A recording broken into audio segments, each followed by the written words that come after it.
ঋতুতে এখন গ্রীষ্মকাল, বাজারে মৌসুমি ফলের বাহার। আম, লিচু, কাঁঠালের মতো গ্রীষ্মকালীন ফলে ভরপুর দোকানগুলো। তবে রঙিন ফলে সাজানো দোকানগুলোর চাকচিক্যের আড়ালে লুকিয়ে আছে সাধারণ ক্রেতাদের অসন্তোষ। ফলের সরবরাহ পর্যাপ্ত হলেও দাম অনেকটাই নাগালের বাইরে, বিশেষ করে স্বল্প আয়ের মানুষের জন্য। দ্রব্যমূল্যের চাপের মধ্যে মৌসুমি ফলও হয়ে উঠেছে অনেকের কাছে বিলাসের নামান্তর।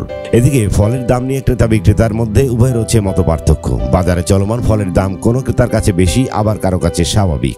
একইভাবে বিক্রেতারা কেউ বলছেন আগের বছরের থেকে এবছর ফলের দাম কম, আবার কেউ বলছেন বেশি। তবে তাদের এই মতপার্থক্যের মধ্যে এমনও মানুষ রয়েছেন যারা মৌসুমি ফল কিনে খেতে চাইছেন, কিন্তু তাদের সেই স্বাদ পুরোপুরি পূরণ হচ্ছে না।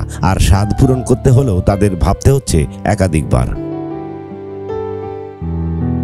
রাজধানীর কারওয়ান বাজার, মিরপুর 1 নম্বর ফলের বাজার ও সোনারগাঁও রোডের বিভিন্ন ফলের দোকান ঘুরে দেখা যায় মৌসুমি ফলের বাজারের হালচাল। এ সময় বাজারে পাওয়া যাচ্ছে বিভিন্ন জাতের আম, লিচু, কাঁঠাল, জামরুল, ডেউয়া ফল, লটকন, তালছাশের মতো ফলগুলো।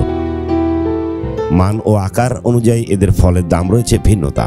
মান ও আকার অনুযায়ী প্রতি কেজি আম্রপলি জাতের আম বিক্রি হচ্ছে 120 থেকে 150 টাকায়, হিমসাগর আম বিক্রি হচ্ছে 70 থেকে 120 টাকায়, ল্যাংড়া আম বিক্রি হচ্ছে 90 থেকে 110 টাকায় এবং হাড়িভাঙা আম বিক্রি হচ্ছে 80 থেকে 100 টাকায়। আর প্রতি 100 পিস লিচু বিক্রি হচ্ছে 350 থেকে 600 টাকায়। প্রতি পিস কাঁঠাল বিক্রি হচ্ছে 200 থেকে 400 টাকায়। এছাড়া প্রতি কেজি জাম 180 থেকে 240 টাকা, জামরুল 200 টাকা, ডেউয়া 250 থেকে 300 টাকা, কাউফল 360 টাকা, লটকন 300 টাকা বিক্রি হচ্ছে। আর তালের শ্বাসের প্রতিটি 10 টাকা, অর্থাৎ একটি তাল যদি 3টি শ্বাস থাকে তাহলে বিক্রি হচ্ছে 30 টাকায়। অন্যদিকে বাজারে লিচুর দাম নিয়ে ক্রেতা বিক্রেতাদের মধ্যে মতপার্থক্য রয়েছে বেশি। কারোর কাছে দাম কম, আবার কারো কাছে বেশি।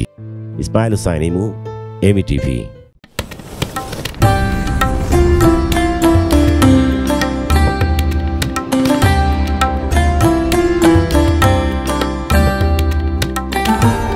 এমি টিভি, স্বাধীন বাংলার স্বাধীন কণ্ঠ।